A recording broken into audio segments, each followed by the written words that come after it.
یہ واقعہ سیرت و تاریخ کی کتابوں میں منقول ہے، خصوصاً سیرت ابن ہشام، البدایہ والنہایہ از حافظ ابن کثیر رحمۃ اللہ علیہ، اور المعجم الکبیر از امام طبرانی رحمۃ اللہ علیہ میں اس کے مختلف ترک اور تفصیلات منقول ہیں۔ اس واقعے کی بعض روایات کی اسانید میں محدثین نے کلام کیا ہے، اس لیے اسے سیرت و تاریخ میں منقول روایت کے طور پر بیان کیا جا رہا ہے۔ بسم اللہ الرحمن الرحیم۔ رسول کریم حضرت محمد مصطفیٰ صلی اللہ علیہ وآلہ وسلم نے صحابہ کرام کو خبر دی کہ دین اسلام کی بات عرب اور اس کے آس پاس کے علاقوں میں پھیل چکی ہے۔ رب العالمین کے فضل سے عام لوگوں کے ساتھ ساتھ بڑے بڑے سردار بھی اسلام کی دعوت پر لبیک کہہ رہے ہیں، بہت سے لوگ مسلمان ہو رہے ہیں، اور کچھ ایسے لوگ بھی ہیں جو اسلام کی بڑھتی ہوئی قوت اور حقیقت کو دیکھ کر اس کی مخالفت کرنے کے باوجود اس کے اثر کو تسلیم کرنے پر مجبور ہیں۔ انہی لوگوں میں عرب کا ایک بڑا رئیس عامر بن طفیل بھی تھا۔ مدینہ منورہ میں روز بروز اسلام کی بڑھتی ہوئی قوت کو دیکھ کر اس کے ساتھیوں نے اس سے کہا، عامر، لوگ جوک در جوک اسلام قبول کر رہے ہیں، آپ بھی مسلمان ہو جائیں تو بہتر ہے۔ عامر نے، جو اپنی قوم کا بڑا سردار تھا، جواب دیا، واللہ میں نے قسم کھا رکھی ہے کہ اس وقت تک نہیں مروں گا جب تک عرب مجھے اپنا بادشاہ تسلیم نہ کر لیں اور میرے نقش قدم پر چلنے نہ لگیں، پھر میں اس نوجوان کی پیروی کروں۔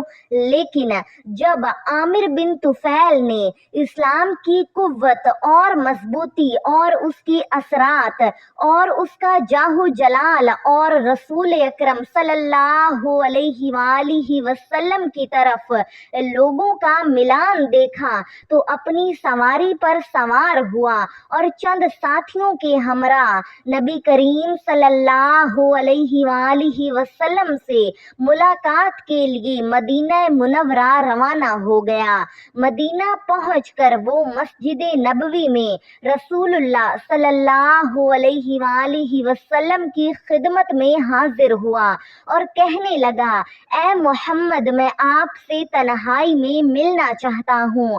رسول اللہ صلی اللہ علیہ وآلہ وسلم لوگوں کے درمیان کسی کو الگ لے جانے سے گریز فرماتے تھے، اس لیے آپ صلی اللہ علیہ وآلہ وسلم نے فرمایا، نہیں، اللہ کی قسم، جب تک تم اللہ پر ایمان نہ لے آؤ۔ عامر نے پھر کہا، محمد صلی اللہ علیہ وآلہ وسلم، میں آپ سے تنہائی میں ملنا چاہتا ہوں۔ آپ صلی اللہ علیہ وآلہ وسلم نے پھر انکار فرمایا۔ وہ مسلسل کہتا رہا، محمد میرے ساتھ چلیں، میں آپ سے بات کرنا چاہتا ہوں، میرے ساتھ چلیں، میں آپ سے بات کرنا چاہتا ہوں۔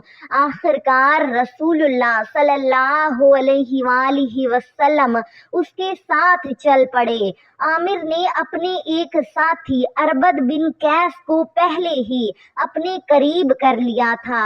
اس نے اس کے ساتھ مل کر رسول اللہ صلی اللہ علیہ وآلہ وسلم کو قتل کرنے کا منصوبہ بنایا تھا۔ عامر نے اربد سے کہا تھا، میں محمد کو اپنی طرف باتوں میں مشغول رکھوں گا، تم موقع پا کر تلوار کا وار کر دینا۔ اربد نے تلوار کے دستے پر ہاتھ رکھ لیا اور حملے کے لیے تیار ہو گیا۔ پھر وہ دونوں ایک دیوار کے ساتھ الگ ہو کر چلنے لگے۔ رسول اللہ صلی اللہ علیہ وآلہ وسلم عامر سے گفتگو کرنے کے لیے اس کے پاس تشریف تشریف لے گئے۔ اربد کا ہاتھ بدستور تلوار کے دستے پر تھا، لیکن جیسے ہی وہ تلوار نکالنے کی کوشش کرتا اس کا ہاتھ شل ہو جاتا اور وہ تلوار نہ نکال سکتا۔ آخر کار وہ تلوار میان سے نہ نکال سکا۔ ادھر عامر رسول اللہ صلی اللہ علیہ وآلہ وسلم کو باتوں میں مصروف رکھنے کی کوشش کر رہا تھا اور ساتھ ہی اربد کو دیکھ رہا تھا جو تلوار لیے کھڑا تھا۔ اس صورتحال کو دیکھ کر نبی کریم صلی اللہ علیہ وآلہ وسلم نے بھی پلٹ کر اربد کی طرف دیکھا۔ پھر آپ صلی اللہ علیہ وآلہ وسلم نے عامر سے فرمایا، عامر اسلام قبول کر لو۔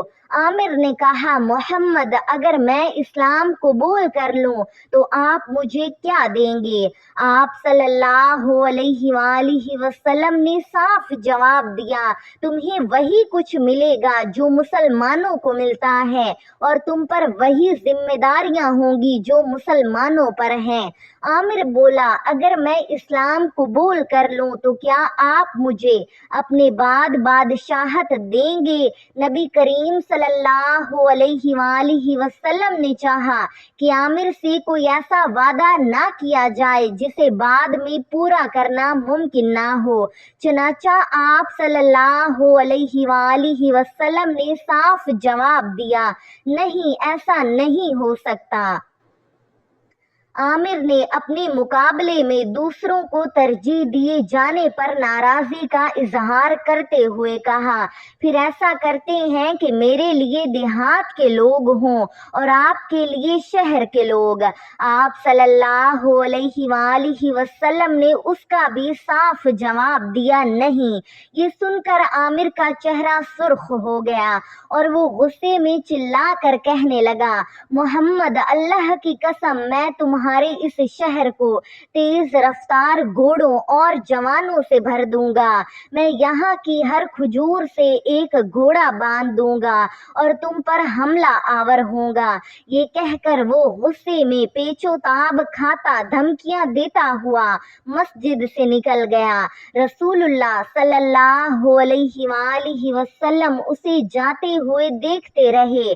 پھر آپ صلی اللہ علیہ وآلہ وسلم نے آسمان کی طرف نظر اٹھائی اور دعا فرمائی، اے اللہ عامر کے مقابلے میں مجھے کافی ہو جا اور اس کی قوم کو ہدایت نصیب فرما۔ عامر اپنے ساتھیوں کے ہمراہ مدینہ سے اپنی قوم کے علاقے کی طرف روانہ ہو گیا۔ اس کا ارادہ تھا کہ اپنے علاقے میں پہنچ کر ایک زبردست لشکر تیار کرے گا اور مدینہ منورہ پر چڑھائی کرے گا، مگر اللہ تعالیٰ کی شان دیکھیے کہ راستے میں عامر سلولیہ نامی ایک عورت کے ہاں ٹھہرا جو اپنی قوم سے تعلق رکھتی تھی۔ اس عورت کے بارے میں لوگ اچھی رائے نہیں رکھتے تھے۔ عامر کو سفر کی تھکن اتارنے کے لیے کوئی مناسب جگہ نہ ملی، اس لیے وہ مجبوراً اسی عورت کے گھر ٹھہرا اور وہاں آرام کرنے لگا۔ ناظرین کرام، اسی دوران عامر کی گردن پر ایک گلٹی نکل آئی۔ ایسی گلٹی عموماً اونٹ کی گردن پر ظاہر ہوتی تھی اور بعض اوقات اس کے لیے جان لیوا ثابت ہوتی تھی۔ گلٹی دیکھ کر عامر گھبرا گیا اور بہت پریشان ہوا۔ وہ کہنے لگا، ہائے افسوس، میں ایسی گلٹی اور سلولیہ عورت کے گھر میں مر رہا ہوں۔ نہ یہ موت میرے لیے عزت کی ہے اور نہ ہی ایسی جگہ مرنا میری تمنا تھی۔ عامر کی تمنا تو یہ تھی کہ وہ میدان جنگ میں سورماؤں کی تلوار سے مارا جائے، مگر اب وہ ایک ایسے گھر میں بیماری سے مر رہا تھا جسے وہ اپنے مقام و مرتبے کے خلاف سمجھتا تھا۔ وہ چیخنے لگا اور اپنے ساتھیوں سے کہا، میرا گھوڑا لاؤ۔ گھوڑا حاضر کیا گیا۔ عامر ایک ہی جست میں گھوڑے پر سوار ہو گیا۔ اس نے گھوڑے کی